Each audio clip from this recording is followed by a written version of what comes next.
Johnson County judge sentencing the man convicted of killing 3 people at 2 Jewish facilities. We are here live at the Johnson County courthouse where inside victim statements continue. There were 12 on the list that wanted to speak today. There was concern that the defendant would not allow or would keep interrupting. At the point I walked out to do this live shot for you, he had not yet interrupted a person, and Terry Lamano's daughter was in the process of speaking.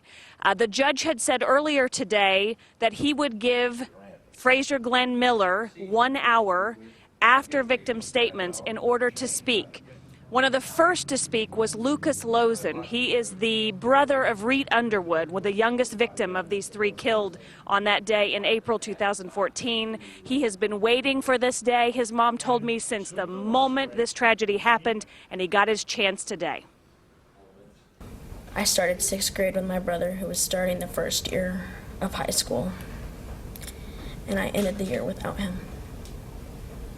We are here today to make sure that this voice of evil is silenced permanently, that the voices for love and goodness and kindness are the only voices heard. That is the legacy we must leave for Bill and for Reet. When Reet died, a piece of me went with him. I wake up each day with a piece of me missing. Grace will sneak into your heart and overshadow your evil. So what you saw there was first Lucas Lozen talking.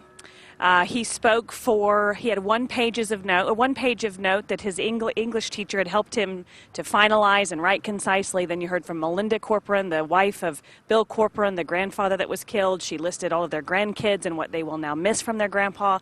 And the last soundbite you heard was Mindy Corcoran, Reet's mom, and Bill Corcoran's daughter.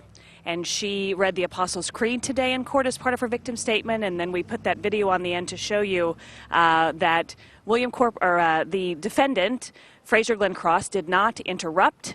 But at least as far as I saw, he never made eye contact or even looked in the direction of any of the victims reading their statements today. The sentencing hearing is supposed to finish today. The judge and the DA both had expressed interest in that, the DA especially. They are still inside the courtroom where the judge had said earlier today that he would give Frazier Glenn Cross, also known as Glenn Miller, 1 hour after victim statements to say what he'd like to say, and he at last point had already taken 15 minutes of that to talk about a lot of the things we've heard him reiterate throughout this court case. We'll continue to follow this, and we'll give you updates as soon as there should be a break in this as far as a sentencing, whether or not Frazier Glenn Cross will be sentenced officially to death in the state of Kansas. He would make the 10th on death row if that happens. For now, live at the Johnson County Courthouse here in Olathe, Kansas, Krista Dubill, 41 Action News.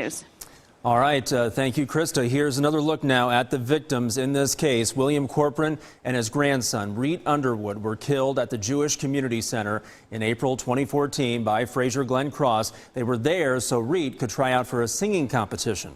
Terry Lamano was visiting her mother at the nearby Village Shalom Retirement Center where her mom was a resident. You can get live